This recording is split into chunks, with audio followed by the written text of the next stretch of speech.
There has never been a time where people ask me this very question more than ever. How do I know when I have found the one? People who find the one are people who completely understand that lives at best are imperfect and you live with uncertainty. That love is a verb and not a permanent state of enthusiasm given to you by someone else who is perfect, while you still are not. And I will tell you right away, it is not a problem that you solve, it is a paradox that you manage. When it comes to love, it's our imagination that is the greatest actor, not necessarily the other person. Can we want what we already have? What is the difference between love and desire? And why does the forbidden fuel desire? Because you see, very interesting thing when we begin to understand the anatomy of desire is this. Most of the time, we have a model of desire that breeds freedom and possibility and choice.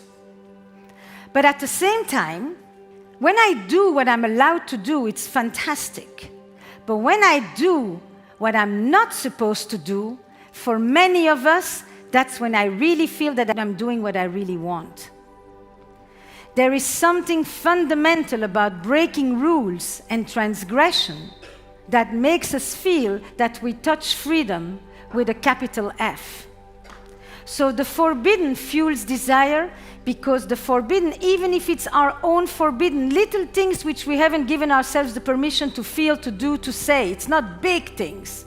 But the moment we break out and we reach beyond the inhibitions, the boundaries, the borders, the prohibitions that we have set to ourselves or that our culture and our religion set to us, we experience a sense of affirmation and reclamation that is unmatched. What happens today, though, with the notion of freedom is that, for a long time, if you wanted to date, you had to cross the square, and you had to cross the village square, and you had to find 2-3 people to choose from, and that was that. Today, we have a village that is a big global digital village in which I don't have 2 or 3 choices, I have thousands of choices.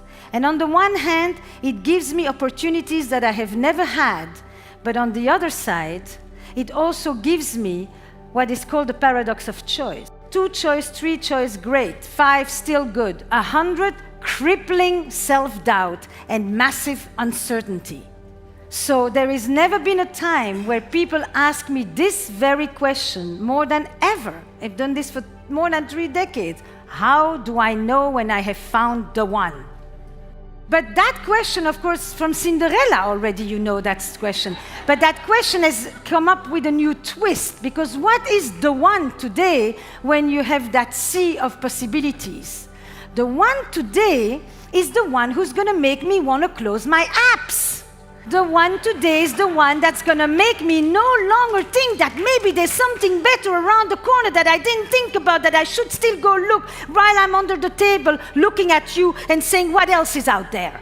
The one is the one that's going to quieten all my inner rumble, that's going to be oh so extraordinaire that I'm no longer going to want to think that I haven't found the one yet. And the one is the one that has to give me a sense of certainty that is basically impossible to get. People who find the one are people who completely understand that lives at best are imperfect and you live with uncertainty. You just hope that if you put in more and you become the one, you'll make the other be more of the one. That love is a verb and not a permanent state of enthusiasm given to you by someone else who is perfect, while you still are not.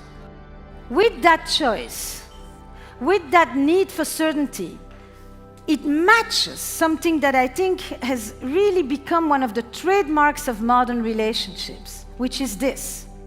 We still want economic stability, support, companionship, social status, and maybe kids when we commit to somebody, married or not married, it doesn't matter. But we still want all of that, plus now I want you also to be my best friend, my trusted confidant, and my passionate lover to boot. Into our 80s. What this amounts to, people, is this. We are asking one person to give us what once an entire village used to provide. And that is a tall order for a party of two. So where's the tribe? Where is the tribe? Where is the community? Where is the multiple people that help us? So that maybe the relationship isn't the source of all our nourishment, but it is the bridge to all the nourishments that we can find in the multiple parts of our lives, which we then bring back to the relationship and then give it its energy. So there are three tensions I want to highlight. And you can think about which one is you, which one you were, which one you are today, and what you want to change about this. We've talked about security and adventure as one of the big tensions in desire. Because sustaining desire is really about reconciling these two seemingly opposite forces. That's really what it's at. And I will tell you right away, it is not a problem that you solve, it is a paradox that you manage. There is no answer. There are lots of things you can do, but it isn't because that's how you get away from this. It's just how you live with it better. The second tension is the tension between mystery and transparency. We are in an era of massive transparency on all fronts. And we are forgetting that there is a powerful aphrodisiac in not knowing everything. Not knowing everything, neither inside relationships nor on social media. Leave something to be discovered. If nothing is hidden, nothing can be discovered. Religion understood that fundamentally. If we are going to live secular spiritualities, we need to bring back mystery. We need to bring back mystery as in foreplay, for that matter, too. It's the same idea. Rather than immediate gratification on all fronts. It's the difference between sexuality and eroticism. Sex, rather blatant, an act, the nature, the biology, the animal. Eroticism, sexuality transformed by the human imagination. It's everything that gives it meaning. And imagination is not direct, necessarily. It plays with the hidden things behind the corners. And the third tension, after mystery and transparency, is trust and betrayal. The people who live on the side of not dead often don't trust. In order to play, to discover, to explore, to open up, you must have that fundamental glue that gives every relationship its essence, its timelessness, and its truth. It's called trust. And many of us have experiences of broken trusts, of betrayal, and of needing to know, how do we mend? How do we bring back? How do we repair? As in pairing back.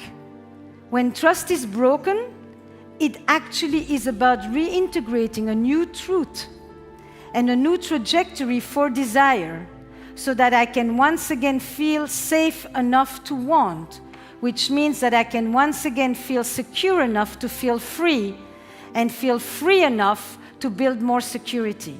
It's a loop back and forth. When it comes to love, it's our imagination that is the greatest actor, not necessarily the other person.